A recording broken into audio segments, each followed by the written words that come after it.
They said the Boston conference was just another meeting. But for me, it was the day my whole name, Imani Lewis, would either mean faith and fire or fade quietly between their polished handshakes and fake smiles. I woke up that morning knowing one thing.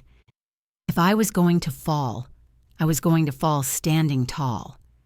And not just for me, for every young Black woman who had been told she wasn't ready, who had been silenced, overlooked, or underestimated. This was our moment too. The clock read 4:57 a.m. I hadn't even slept.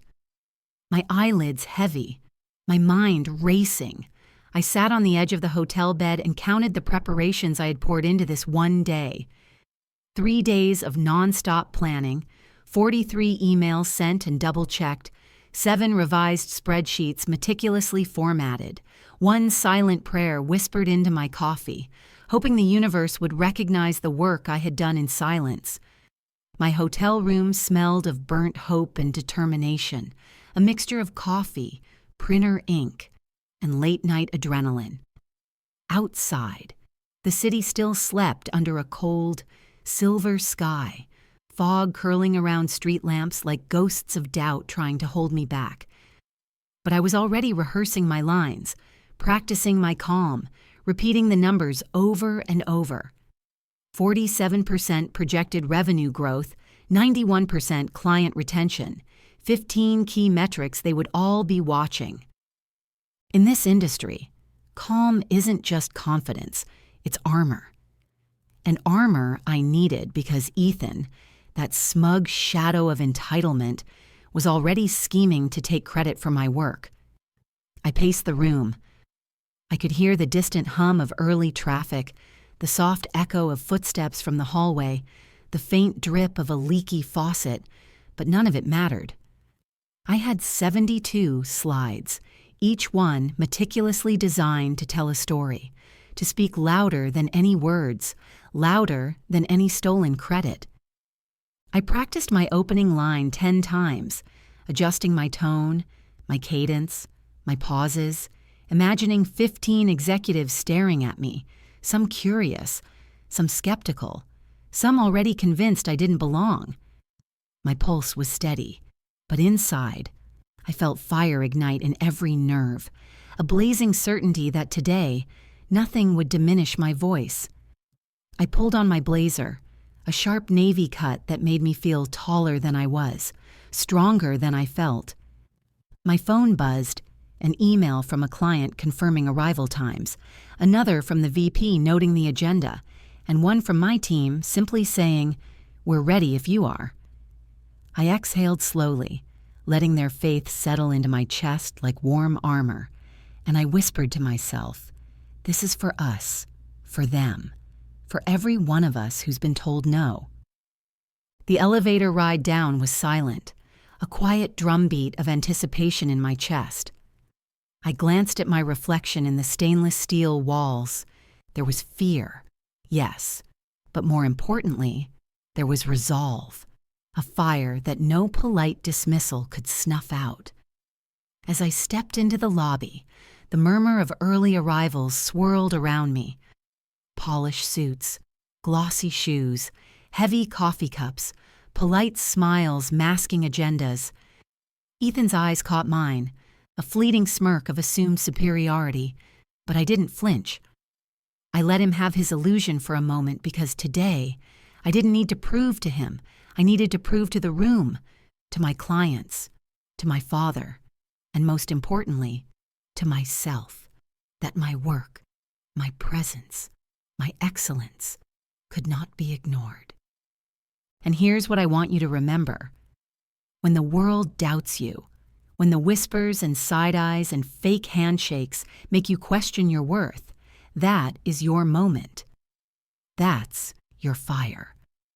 That's when you stand taller, breathe deeper, and let your excellence speak louder than any shadow of doubt. So, if you're watching this and you've ever felt overlooked, underestimated, or erased, stand up. Rehearse your power. Walk into your storm with purpose, Own your name. Own your fire. Because the world will either see you or it will regret not seeing you. I stared at the mirror and adjusted my blazer for the 5th time. The badge said Imani Lewis, financial analyst. That title used to make me proud. Now it felt small, like it didn't hold the weight of all I carried. My father's dreams, my mother's prayers, my grandmother's wisdom stitched into every inch of my skin. I touched the copper bracelet on my wrist, his old one, scratched and warm, and said under my breath, "Stand tall, baby girl. They can't bend what they can't break." Sevens. At 7:02 a.m. I stepped into the elevator, and it smelled like nerves, cheap perfume, and ambition. There were 3 of us from the firm. Ethan, the golden boy, Rachel, the assistant who always smiled like she was paid to, and me, the only black woman in a department of 62. Ethan nodded, barely. "Big day," he said, without looking up from his phone. His tone wasn't congratulating, it was warning.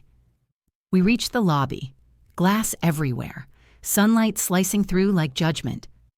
Outside, the conference banners waved in the wind. Innovating finance for tomorrow. I almost laughed. Finance had always been about today, the numbers, the power, the hands-shaking deals worth $10 million while pretending it was about vision. I wasn't there for their vision.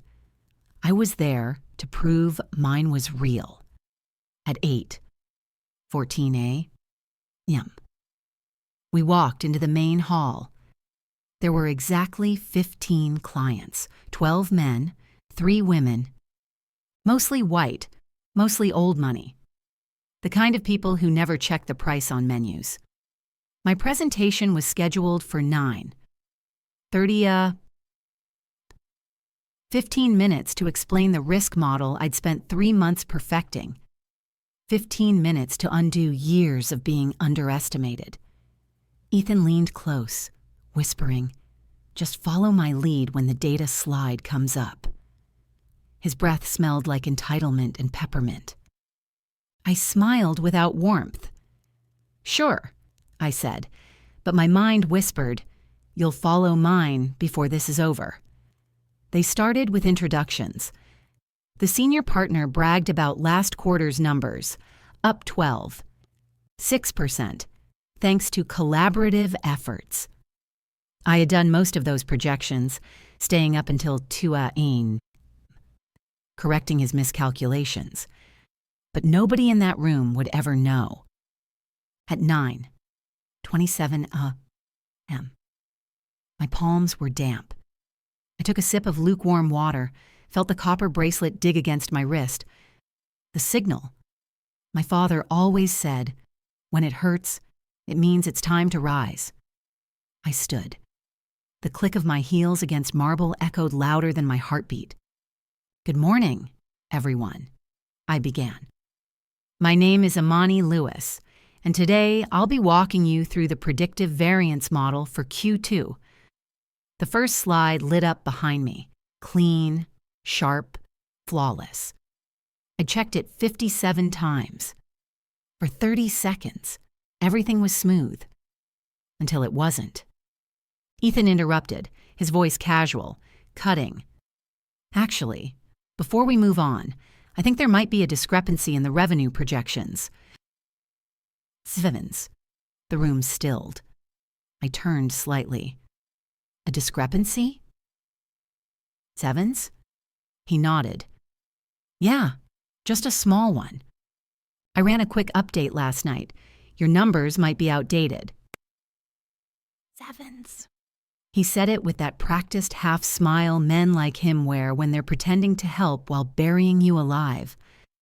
A murmur rippled through the room. One of the clients leaned forward, adjusting his glasses. My chest tightened, but my face didn't move. "Would you like to explain your update?" I asked. He shrugged. "We'll pull it up later. Keep going." But the damage was done. The air had changed. Eyes shifted. Doubt spread faster than truth ever could. I kept talking, but every word felt like walking barefoot on glass. I could feel their gaze, the silent question. Did she mess up? I wanted to scream that I'd checked those numbers again and again. Instead, I breathed. At 9:43 a.m. My voice cracked. Not loud, but enough for me to hear it. I swallowed the shame. Then I caught Rachel's eyes from across the table. She looked down quickly, as if pity might burn her too. The presentation ended without applause. The senior partner thanked me politely, the kind of thank you that means you're done here. I sat down, hands trembling beneath the table. Ethan smiled. Small, triumphant. "Good job," he whispered. It wasn't a compliment. It was a closure. At 10:07 a.m. While they chatted about lunch reservations and made small talk over cappuccinos, I excused myself. The hallway outside the conference room felt colder than the room itself, the chill crawling under my blazer, brushing across my neck like a reminder that I was alone in this moment. Each step I took echoed off the polished marble floors, a hollow sound that somehow matched the hollow ache in my chest. My heels clicked like a heartbeat against the tile, each click a metronome counting the seconds of my anxiety, my fear, my silent fury. I found the restroom, pushed open the door, and for the first time that morning, let the door lock click shut behind me, a small gesture of control in a world that had been trying to control me since I walked in. I stood in front of the mirror, the fluorescent lights harsh, unyielding, reflecting a woman I recognized but who somehow felt smaller than she should. My hair, carefully styled, held, my blazer crisp, but inside, I felt stretched thin, fragile. Mascara clung stubbornly to my lashes like pride refusing to let go, but my eyes betrayed me. A single tear slipped down before I could stop it, a quiet betrayal of the storm I had held at bay for hours. I quickly wiped it away, pressing the paper towel against my cheek, biting my lip to hold back the trembling. "You don't get to cry in rooms that tried to silence you," I whispered to myself, voice low, trembling, yet determined. I traced the outline of my jaw in the mirror, forcing my shoulders back, inhaling deeply as if I could breathe strength into my bones. My reflection stared back, unwavering, but I felt every second of vulnerability, every ounce of frustration, every memory of moments I'd been underestimated, ignored, overlooked. I thought of Ethan, smug and unchallenged, and the VP's subtle glance that questioned if I was ready. I thought of my father's words echoing in my mind, "Stand tall in the storm. Let them see your strength." I leaned closer to the mirror, noticing the fine lines from stress around my eyes, the slight quiver of my lips, and I realized that this tear wasn't weakness. It was proof of humanity, proof of care, proof that I had poured every ounce of myself into this. I let myself breathe in that acknowledgement, letting the raw, vulnerable energy fuel the fire already building in my chest.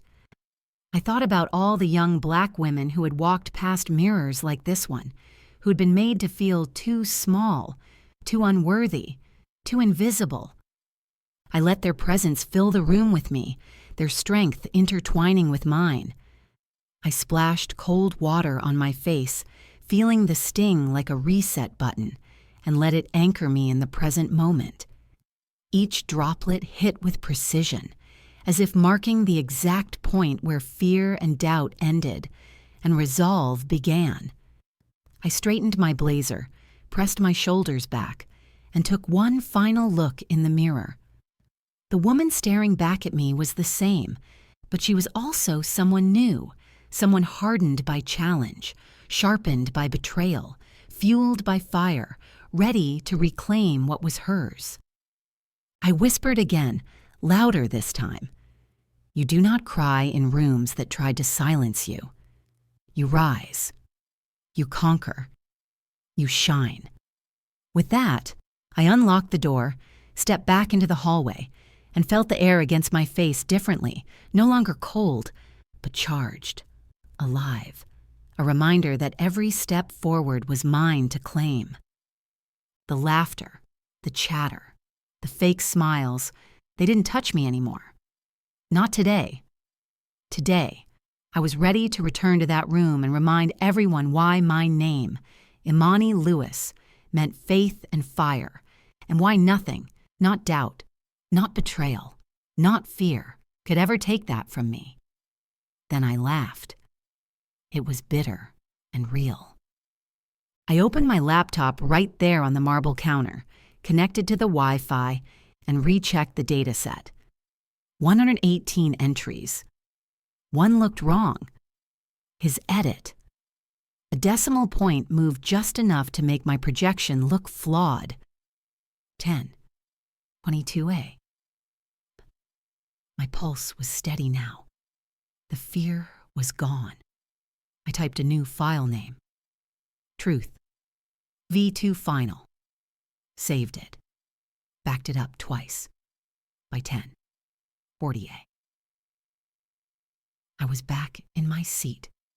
Ethan glanced at me, smug. You okay? Sevens. I smiled. Perfect. Sevens. Because I was.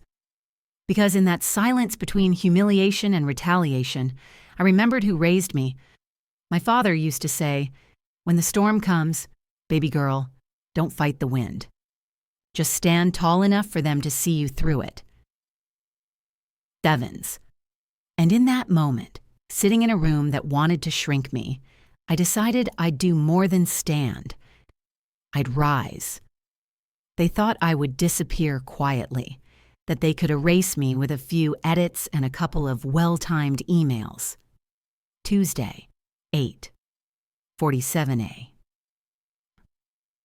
I sat in that glass-walled conference room, the same one I had walked into full of confidence just a few days ago, and watched Ethan hand my proposal to the clients like it had been born from his own brain.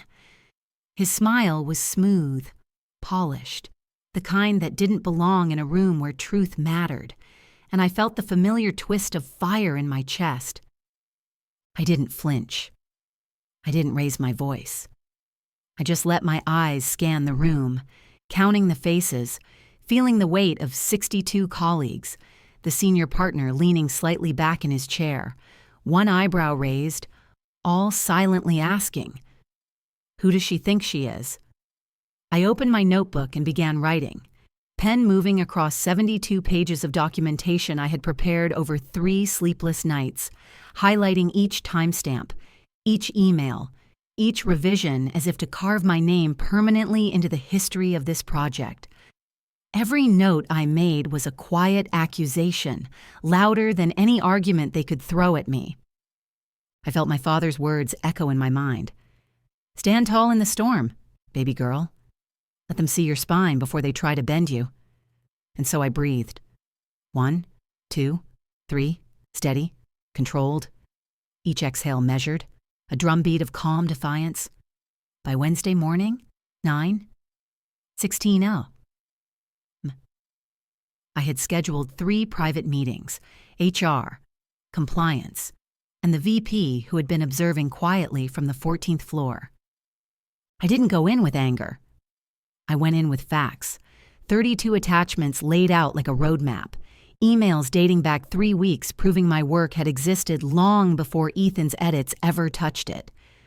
As I spoke, I watched their expressions shift, subtle at first, then undeniable recognition as the truth unfurled in that silent, unrelenting way that only evidence can do.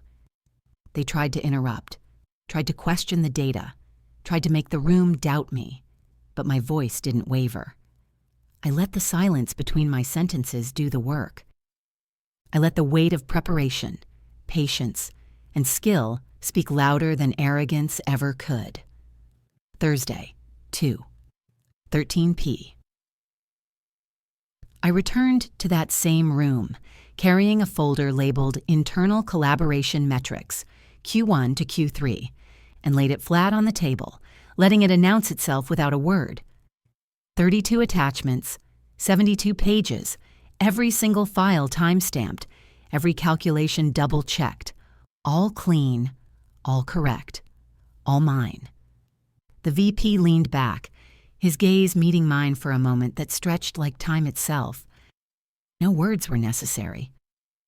The game had shifted. They had tried to erase me, but my presence, silent, precise, unshakable, was louder than any whispered doubt. By Friday morning, 9:22 an email appeared in my inbox with the subject line, "Next steps."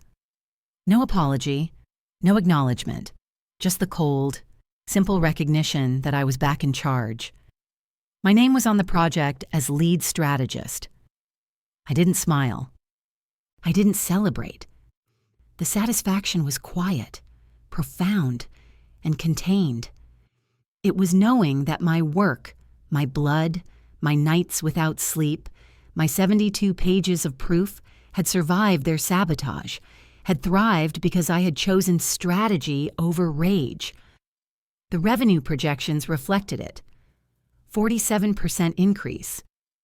Engagement tripled. Client retention 91%. Numbers don't lie, and these numbers had my fingerprints all over them, undeniable and shining in the fluorescent light of that boardroom. I watched faces shift again, a subtle but unmistakable recognition of the one truth they could not argue with. I was the architect of their success, whether they admitted it or not. Friday night, 10:03 p. I sat alone in my car under the city lights, the engine running, the quiet hum of tires against asphalt, letting the weight of the week wash over me. No tears came, just the slow, deliberate inhale of someone who had survived storms and learned that silence could be as powerful as words. I thought about my grandmother, about her hands folded across her lap as she whispered, "Keep receipts, baby girl. Keep receipts and keep your peace." I smiled, because I had done exactly that. The receipts, the proof, the evidence, they weren't just paper and pixels. They were my shield, my sword, my statement that I refused to be invisible. And in that still moment, I realized it had never been their undercut. It had been mine. Their betrayal became the blueprint, their doubt became the spotlight, and their lesson became legend. I had turned humiliation into strategy, doubt into power, and silence into victory.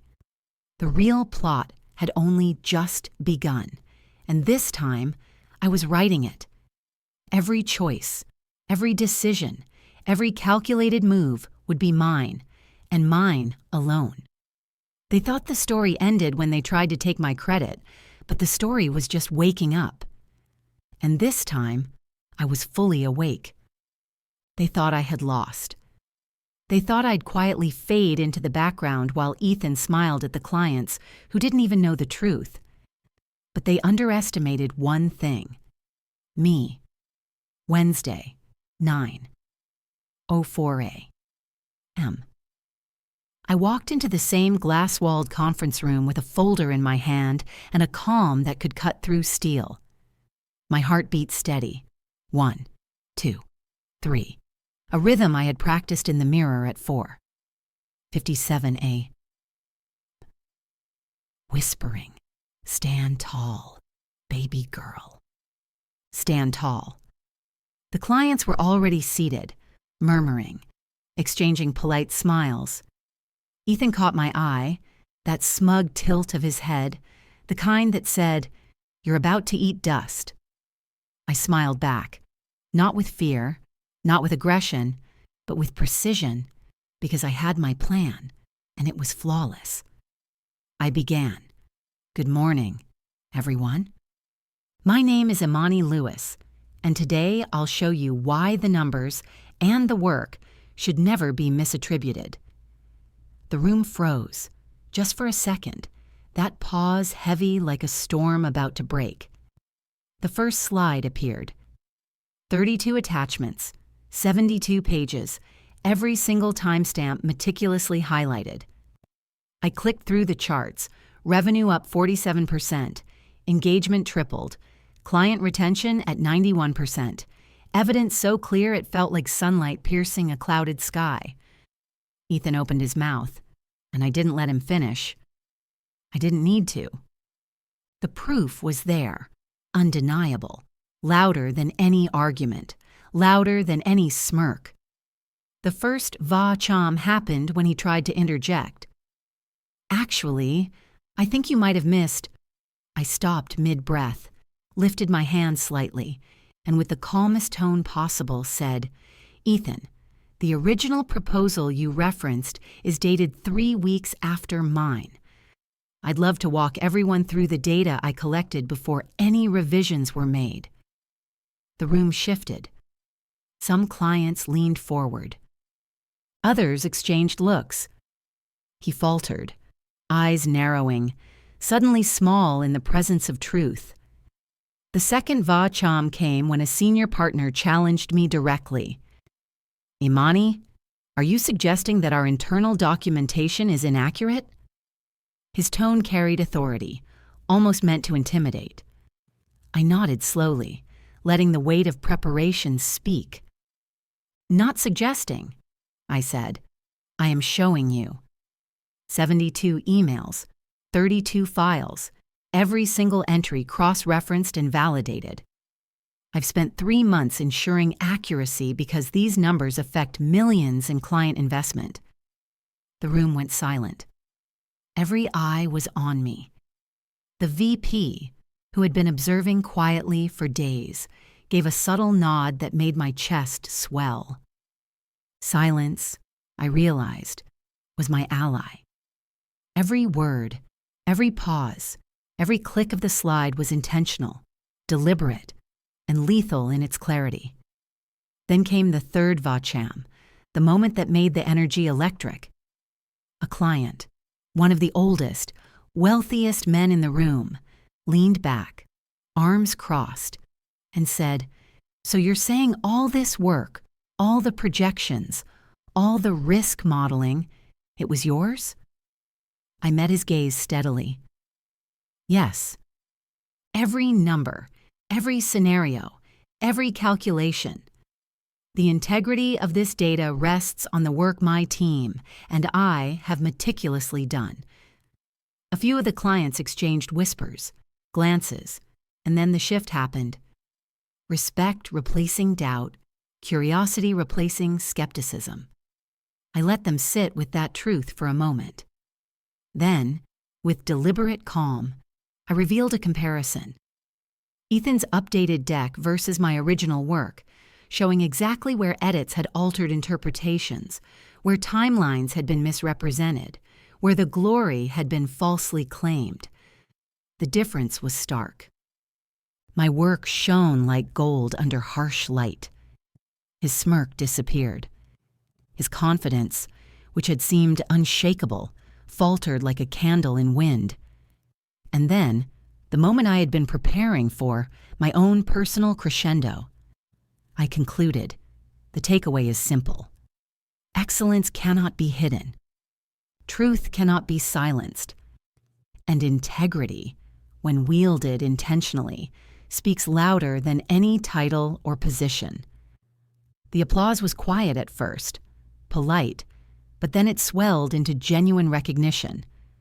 Clients nodded, the VP's eyes glimmered with approval, and Ethan sat there, speechless, swallowed by the sheer force of fact, preparation, and poise. As I packed my materials at 11:42 a.m., the room buzzing quietly, I felt it, the shift. My work was no longer questioned. My voice was heard. my presence undeniable. And for the first time, I allowed a smile that wasn't controlled or measured. It was real. The storm of doubt had passed. The sun had broken through. That night, alone in my apartment at 17 p.m., I thought about my father, about how he always said, "Konfai jung tang gyua bao, jungoi thai sukman that sukwa kon." I called him, just to say, "I did it, Dad." They saw me. They couldn't ignore me. And he laughed, proud, and I realized the battle had never been about proving them wrong. It had been about proving myself right. This was more than a victory at a meeting. This was a statement for every young Black woman who has been overlooked, underestimated, or undermined. That standing tall, being meticulous, being brilliant in silence, it all leads to moments like this. Moments where the world has no choice but to see you. Moments where your excellence becomes your revenge. Moments where you walk out not just victorious, but legendary. And as I looked at the night skyline, I whispered to myself, they tried to cut me down, but I grew taller in the shadow of their doubt. And no one, not even them, can take that away. They thought the storm was over, that my silence had meant submission. But Monday, 9:08 m. I walked into the office with every step measured, every breath controlled. Ethan was there, smug as ever, pretending like last week had never happened, like the truth of 72 pages of emails, 32 attachments, and 3 weeks of undeniable work could be erased by a smile. I didn't raise my voice. I didn't even flinch. I walked past him, straight to the VP's office, leaving a trail of quiet confidence behind me, like a hurricane waiting to strike. When the door closed, it was just the three of us. Me, Ethan, and the VP, whose gaze had been watching from day one. "Imani," he said, "tell me about your findings from last week's presentation." I let him speak, but only to remind myself of the control I held. And then, calmly, I opened my laptop. Data, charts, projections, side-by-side comparisons between Ethan's edits and my original work. I didn't yell. I let the truth speak louder than any accusation. The first via Cham came when Ethan tried to interject. Actually, I cut him off with a smile, serene, almost effortless. "Ethan, the timeline and documentation speak for themselves. I suggest we review them together." His jaw tightened. The VP's eyes shifted from him to me, quiet but piercing, the kind of look that says, "I see everything." Thanks for listening. Hit subscribe if this inspired you. Sevens. The second VA Cham happened when the VP leaned forward, folding his hands. "And you're certain about these numbers?" he asked. Every projection, every engagement statistic, every client retention metric? I nodded slowly. Absolutely. 47% increase in projected revenue. Engagement tripled. Client retention, 91%. Every calculation verified. Every assumption documented. Every scenario stress tested. These are not estimates. They're facts. Silence fell. The tension was palpable, like the room itself was holding its breath. And then came the final confrontation, the third va cham, the one that would settle everything. A client from last week's meeting, one with millions at stake, stepped in. "So, you're saying the work Ethan presented wasn't his?" I met his gaze steadily, voice unwavering. The work was always mine. And integrity matters more than appearances.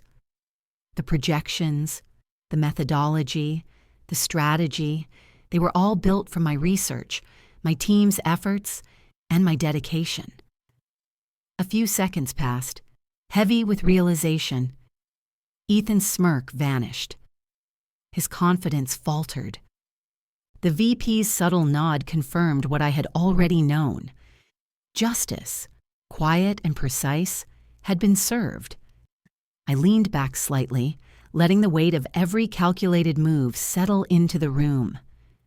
"The takeaway," I said, "is that excellence cannot be hidden. Truth cannot be silenced. And integrity, when wielded intentionally, is more powerful than any title, position, or loud voice." The room shifted. Clients nodded. Colleagues exchanged glances. Ethan remained silent, swallowed by the force of evidence and poise. The storm had passed, but I stood tall, unwavering, victorious. By 11. 43 up. The project was officially mine again. The recognition wasn't just formal, it was genuine. Every chart, every client acknowledgement, every nod from the VP was a signal that I had turned betrayal into triumph. And as I walked past Ethan's desk, he looked up, flustered, and I didn't say a word. I didn't need to. My silence carried more weight than any argument. That night, 19 p.m. City lights outside. I sat in my apartment and reflected. The confrontation had been more than a personal victory.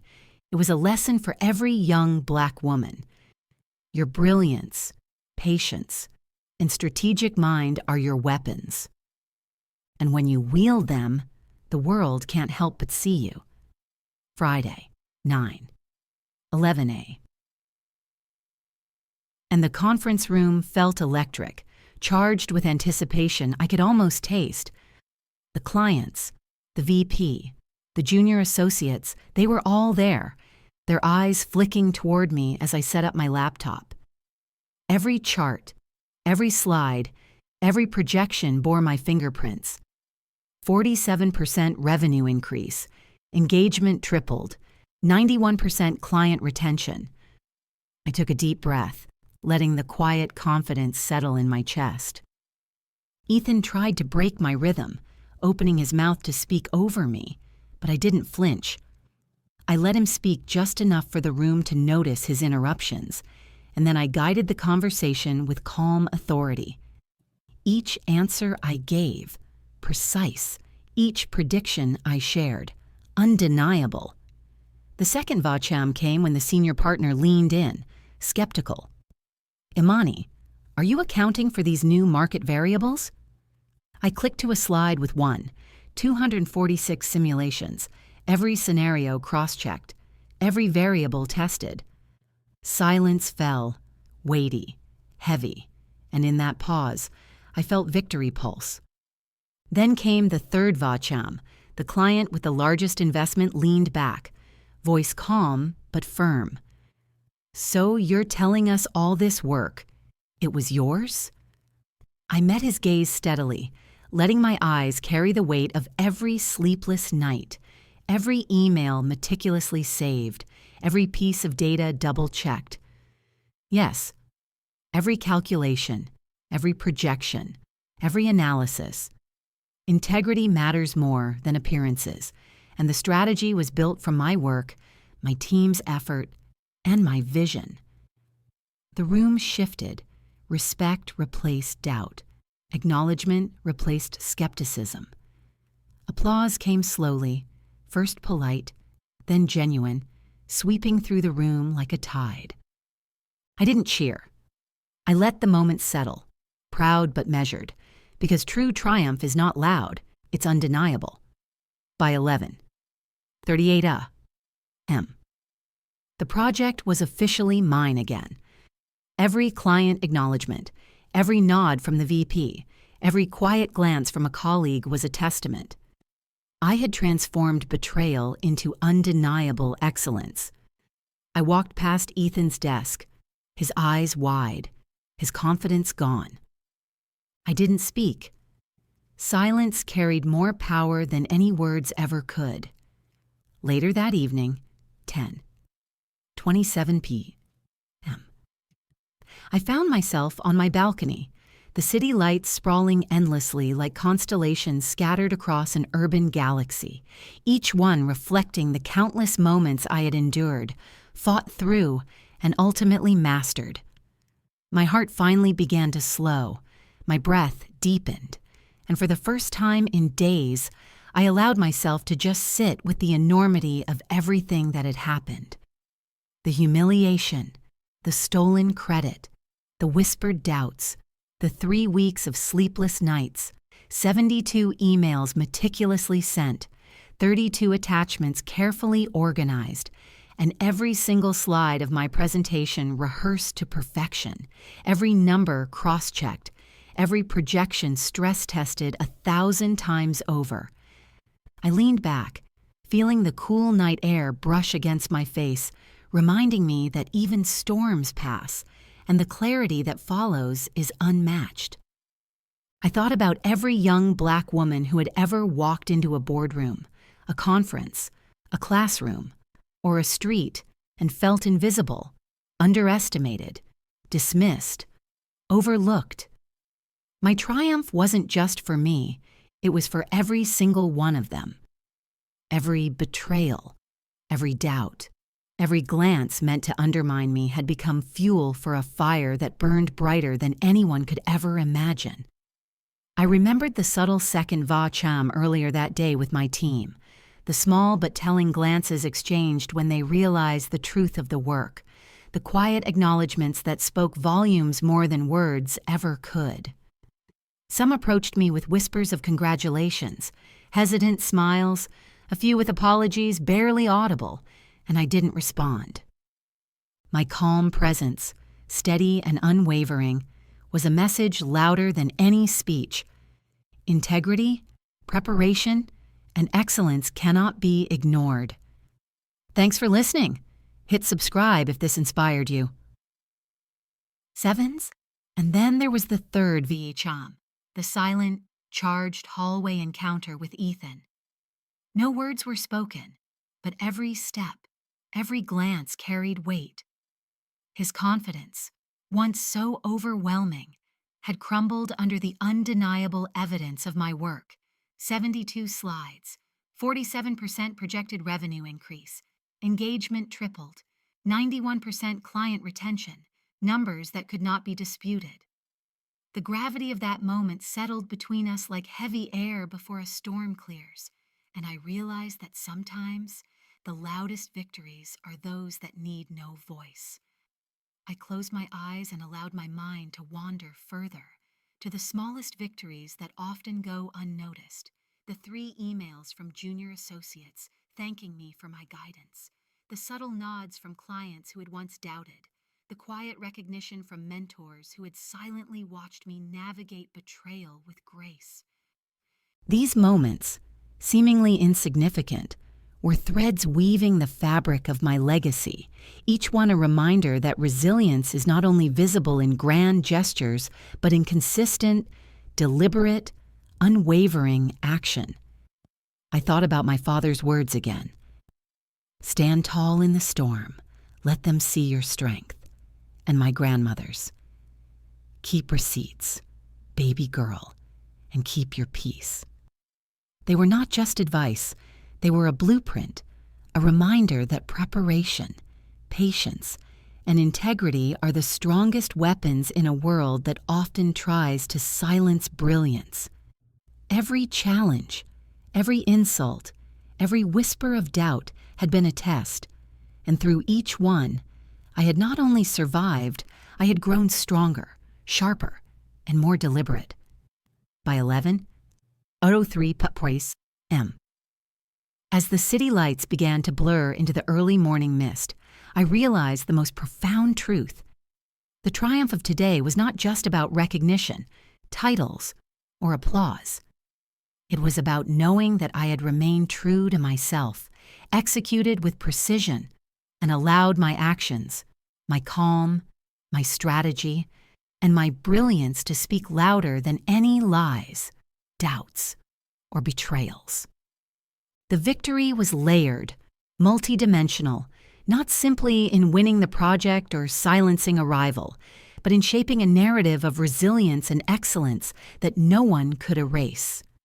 I thought of every young Black woman watching, reading, navigating spaces where their voices are often muted. I wanted them to understand. Every calculated move, every late-night preparation, every moment of silent reflection builds a power that cannot be denied. 72 challenges may appear insurmountable, 32 betrayals may sting, and 3 major obstacles may feel like walls, but each is an opportunity to stand taller, think sharper, act strategically, and shine brighter. And as the city hummed below me, as the lights flickered like endless tiny reminders of possibility, I whispered quietly to myself, "Your brilliance, your patience, your strategic mind, these are your weapons." Every silent victory, every acknowledgement, every glance of respect, it all adds up.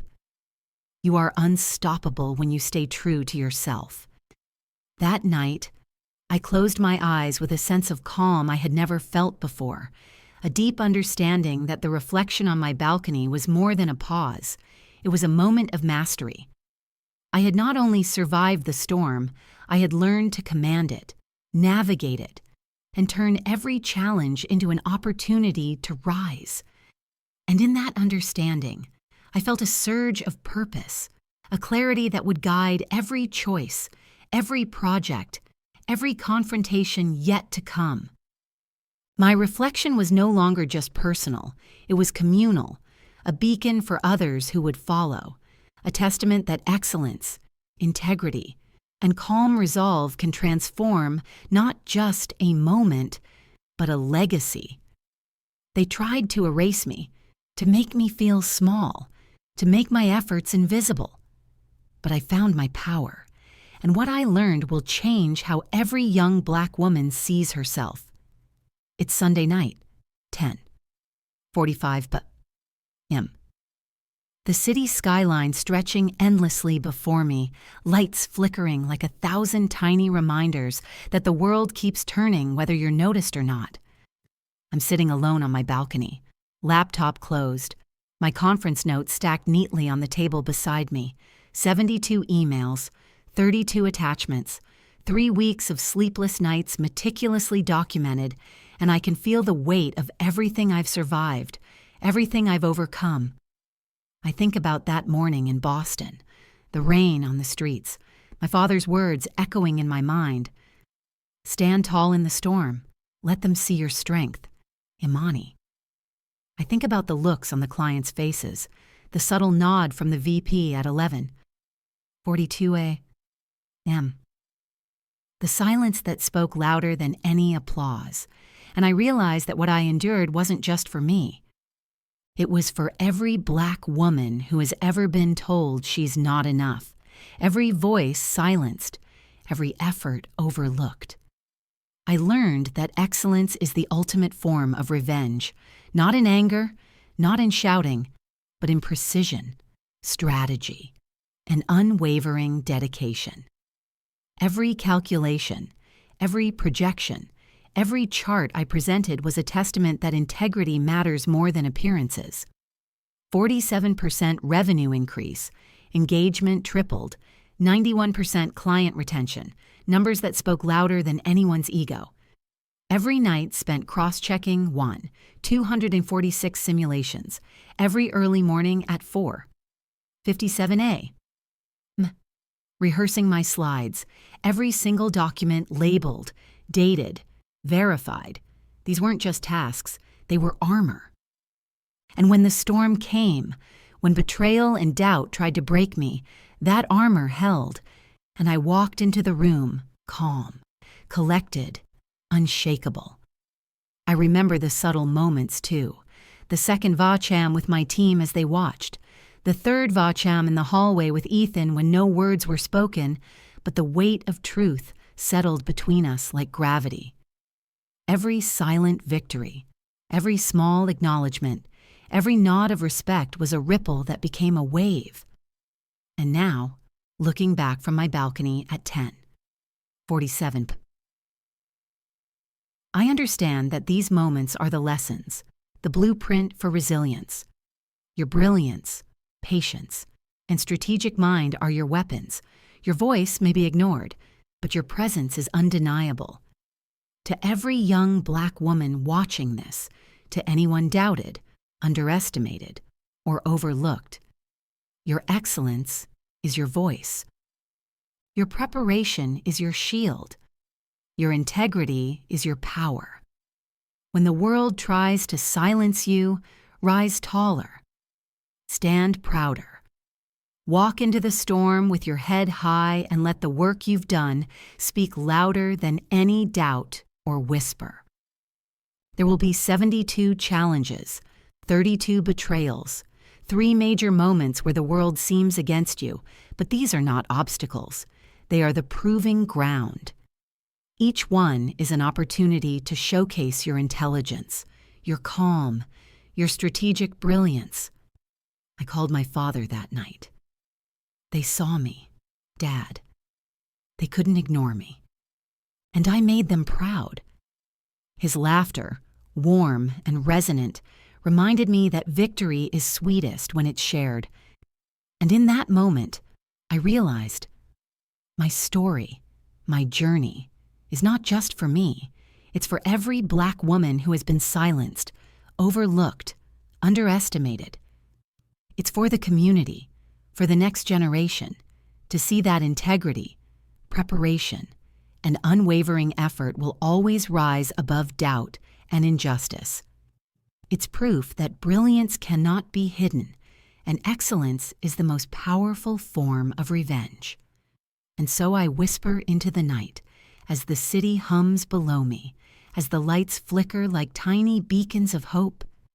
Stand tall, speak truth, prepare relentlessly, and let the world see the force of your brilliance. They may try to erase you, but you will always shine brighter than their doubt, stronger than their betrayal, and higher than their expectations. Every challenge you face, every betrayal, every overlooked contribution, these are not the end. They are the beginning of your story, your legend, your legacy. And when you rise, unapologetically, strategically, brilliantly, you do more than win. You inspire, you change the game, and you leave a mark that cannot be ignored. The lesson is simple, yet profound. Excellence, integrity, and relentless preparation are unstoppable. Stand tall. Protect your peace. Fight smart. Rise above. And remember, your story, your brilliance, your triumph is not just for you. It is for everyone who needs to see that greatness. When executed with purpose and heart, will always demand to be recognized.